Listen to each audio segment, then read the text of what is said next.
پاکستان کے اندر millions and millions of جو cases ہیں وہ پینڈنگ میں پڑے ہوئے ہیں. پاکستان تحریک انصاف دلانے کے لیے آئی تھی, لیکن اے آئی کے آنے کے بعد اب ہمارے لیے انصاف لینا اور حاصل کرنا بہت آسان ہونے والا ہے.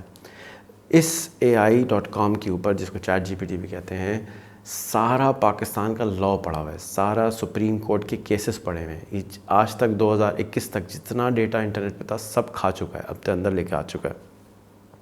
تو فرض کیجئے آپ کے پاس کورٹ کا کوئی کیس ہے, ایویڈنس ہے, وغیرہ وغیرہ ہے, آپ سارا کا سارا text chat G P T پہ پش کیجئے, انٹر دبائیے اور اس سے پوچھیں تمہیں کیا لگتا ہے گلٹی کون ہے. وہ آپ کو یہ بتا دے گا کہ آپ کو یہ لگتا ہے گلٹی کون ہے. آپ کو کوئی کیس کا ریفرنس چاہیے, آپ کیس کا ریفرنس نکال سکتے ہیں اس سے کہ جی بے نظیر کیس کا کیا ہوا, اس کے کیا کیا پروسیڈنس تھے, اس کے کیس کا نمبر کیا تھا, سب کچھ نکال کے دے دے گا. آپ کہیں جی یہ کرائم ہوا ہے, پاکستان پینل کوڈ کے حساب سے کون سی دفعیں لگتی ہیں, وہ آپ کو ساری دفعیں بتا دے گا, یہ دفعہ لگتی ہے, یہ دفعہ لگتی ہے. آپ پڑھنا چاہتے ہیں پاکستان پینل کوڈ ہے کیا, وہ آپ کو بتا دے گا یہ ہے, یہ کوڈ نمبر یہ ہے, کوڈ نمبر یہ ہے, کوڈ نمبر یہ ہے. آپ کہیں جی مجھے کانسٹیٹیوشن آف پاکستان کے حساب سے یہ کر رہا ہوں, غلط تو نہیں ہے, وہ آپ کو بتا دے گا. آپ کمپیئر کر لیں کہ جی انڈیا اور پاکستان کا پینل کوڈ میں کیا فرق ہے اس لاء کے اندر, امریکہ میں اور پاکستان میں کیا فرق ہے, سنگاپور میں اور پاکستان میں کیا فرق ہے. یہی کیس اگر میں سنگاپور میں لڑتا ہوں, یہی کیس میں امریکہ میں لڑتا ہوں, تو کیا رزلٹ آئے گا, انبلیویبل آپ کو رزلٹ آئے گا. تو اگر آپ لائر ہیں تو پلیز AI.com پہ جائیں, سائن اپ پہ جائیں اور اس کو استعمال کریں اور سوال کریں. آپ کو بہت مزہ آئے گا اور آپ کو سیکھنے کو بہت ملے گا. اور آپ کا جو جو اصل کام تھا نا, ریسرچ کرنا, اتنی کتابیں پڑھی ہوتی تھیں, اس کے اندر ایک پیج ڈھونڈنا, یاد کرنا, رٹا مارنا, سب کی چھٹی. آپ سمپلی اپنا کیس اس پہ ڈالیں, پوچھیں اور اس سے سوال کریں, اس کی مدد سے کیس لڑیں. جج صاحبان کو بھی میں ریکویسٹ کروں گا کہ اس کی مدد سے جو ہے آپ اپنے کیسز کو حل کرنے کی کوشش کریں.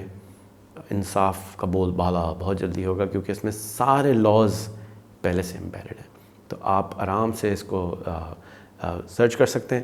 ہاں لیکن اس کے اندر کیونکہ یہ نیا سافٹ ویئر ہے, کچھ بگز ہیں, تو کچھ کبھی یہ ذرا گڑبڑ کر جاتا ہے. تو آپ جب بھی کورٹ میں لے کے جائیں کیس کو, تو ان کو چیک ضرور کر لیں کتابوں سے کہ کہیں گڑبڑ نہ ہو.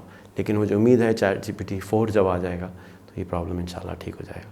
لیکن اس وقت تمام لائرس کو میں ریکویسٹ کروں گا کہ یہ ایپ ضرور انسٹال کر لیں. اگر آپ کے پاس آئی فون ہے تو POE انسٹال کر لیں, اور اگر آپ کے پاس آئی فون نہیں ہے, اینڈرائڈ یوز کرتے ہیں, تو کروم کھولیں یا کوئی بھی براؤزر کھولیں اور اس میں AI.com کھولیں اور لاگ ان کریں اور سینڈ ہوئے سوال کریں. اس کے اندر جا کے آپ کی جو یہ کورٹ کی جو مسائل ہیں وہ تیز ہو سکیں. اس کے علاوہ ہم پچھلے 8 سال سے کوشش کر رہے تھے AI کو یوز کرنے کے لیے ایز اے جج.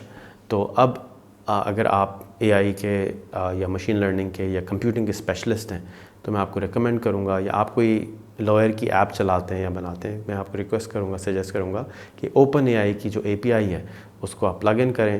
اور میں امید کرتا ہوں کہ آؤٹ آف کورٹ کیسز کے لیے بھی, یہ ججمنٹ کے لیے بھی استعمال کیا جا سکے گا بہت جلد. تو یہ فرض کیجئے کہ 30 ملین کیسز ہیں, تو وہ ہم ایک ہفتے میں سارے کے سارے نمٹا سکتے ہیں. کم سے کم یہ پتہ چل جائے گا کہ AI کیا کہتی ہے. کورٹ کا بے شک کیس نہ ہو, لیکن آپ AI سے مدد مانگ سکتے ہیں. وہ آپ کو بتا دے گا مجھے لگ رہا ہے یہ چیزیں ہیں, آپ کو ایویڈنس بتا دے گا. میں نے ایک کیس ڈالا, میں آپ کو کر کے دکھاتا ہوں. یہ کیس ہے, یہ ہم نے اس میں پیش کیا, انٹر دبایا, میں نے اس کو کہا اس کے پوائنٹس بنا دو, تو یہ پورا کیس آپ کو پوائنٹ بر پوائنٹ سمجھا رہا ہے. انبلیویبل. تو آپ اس کو ضرور یوز کریں as a lawyer, as a جج, ایز اے کلائنٹ. اگر آپ کو کوئی بھی کیس ہوا ہے, آپ کے اوپر کوئی پرابلم ہے, اگر آپ کا فیملی لاء کا پرابلم ہے جو کہ بہت زیادہ ہے پاکستان میں, تو آپ اس کے اندر ڈال سکتے ہیں ایویڈنس, اور یہ آپ کو بتا سکتا ہے کہ اس کو ایسے کرو, اس کو ایسے کرو, اس کو ایسے کرو. ضرور استعمال کیجیے گا. السلام علیکم.